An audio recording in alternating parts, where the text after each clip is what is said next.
Baik, silakan istri. Oke. Mesti istri kan? Istri. Pokoknya sister silakan nanya. Baik. Harus istri. Silakan. Assalamualaikum warahmatullahi wabarakatuh. Waalaikumsalam warahmatullahi wabarakatuh. Silakan, Mbak. Langsung ke pertanyaannya, Ukti silakan. Ya, Ustadz, saya sudah menikah 16 tahun. Masya Allah. Sudah apa? Sudah menikah 16 tahun, namun belum diberikan keturunan. Saat ini suami saya meminta izin untuk poligami. Akhirnya dengan berat hati saya mengizinkan. Sebelumnya kami memiliki anak adopsi sudah berumur 16 tahun. Masya Allah. Pertanyaannya, bagaimana saya harus menghadapinya? Karena jauh di lubuk hati saya tidak takut, tidak kuat. Ya. Kedua, apakah keputusan kami ini sudah menjadi jalan yang baik?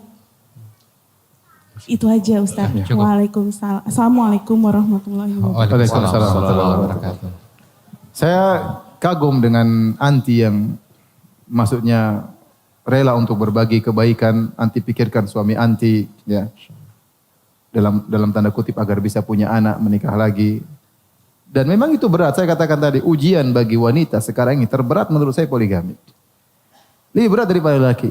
Laki ya, ujian mungkin diomelin orang, diomelin keluarga, dia masih bisa jalan. Dia seorang lelaki, ya, dia kuat, hatinya kuat. Tapi perempuan, istri pertama, tatkala di madu itu sangat berat. Dan itu dirasakan oleh semua orang. Ya. Tapi saya cuma bisa nyampaikan bahwasanya apa yang anti lakukan sudah benar.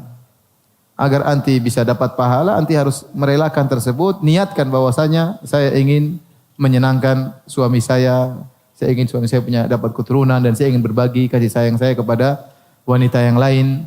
Ya dengan begitu mungkin suami lebih sayang kepada anti. Daripada tiap hari anti kemudian ngomelin, akhirnya bisa jadi rasa cintanya pudar. Dia akhirnya lebih tentram kepada istri kedua, akhirnya dia jarang tengok anti dan itu bisa jadi anti pemacu dia berbuat zalim.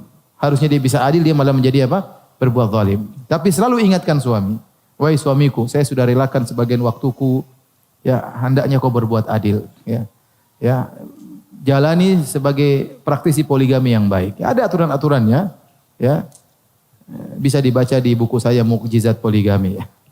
Bagaimana menjalani poligami yang benar sebagai seorang ahli teori.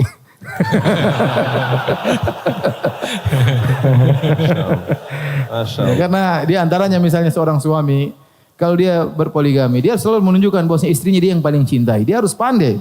Bahkan bersandiwara dalam hal ini, bahwasanya istrinya yang paling dia cintai. Kalau dia lagi istri pertama, istrinya yang paling dia cintai. Dia tidak boleh cerita sedikit pun tentang istri keduanya. Tatkala di istri kedua, dia harus juga menunjukkan istri kedua yang paling dia cintai. Ya. Begitu agar dia bisa menjalankan roda poligami dengan baik. Bapak banyak yang begini. Jadi ya saya kagum dengan anti, tinggal anti lanjutkan. Ya jangan sampai salah langkah. Kebahagiaan terkadang tidak sesuai dengan yang kita inginkan. Terkadang Allah memberikan kita bagian dari sisi yang lain.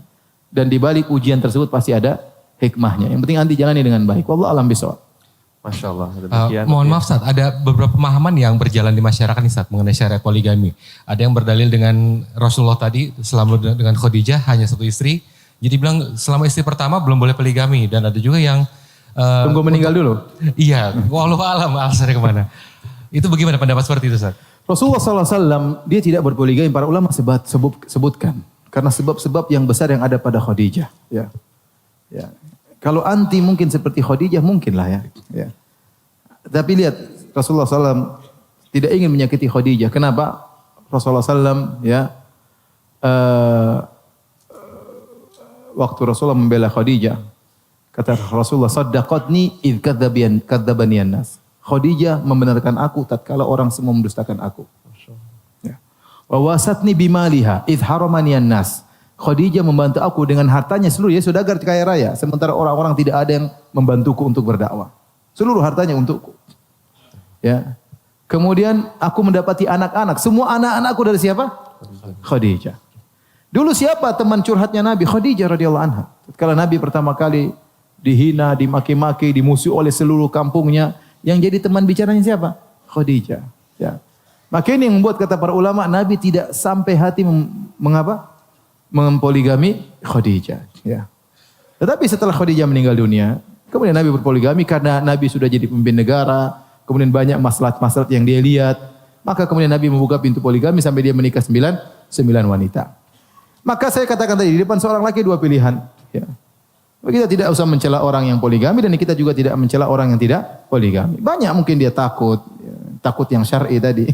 Ya. Atau dia tidak mampu secara ekonomi misalnya. Atau dia di bawah ketiak istrinya misalnya. Tidak berkutik misalnya.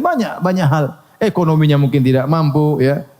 Yang jelas ya lelaki mau poligami. Ada contoh, Nabi pernah contohkan, dia tidak poligami juga pernah Nabi contohkan. Tapi tidak boleh wanita kalau menuntut semuanya harus tidak poligami karena Nabi toh mencontohkan yang ada poligaminya juga. Wallahu a'lam bishawab. Masya Allah, barakallahu fiik.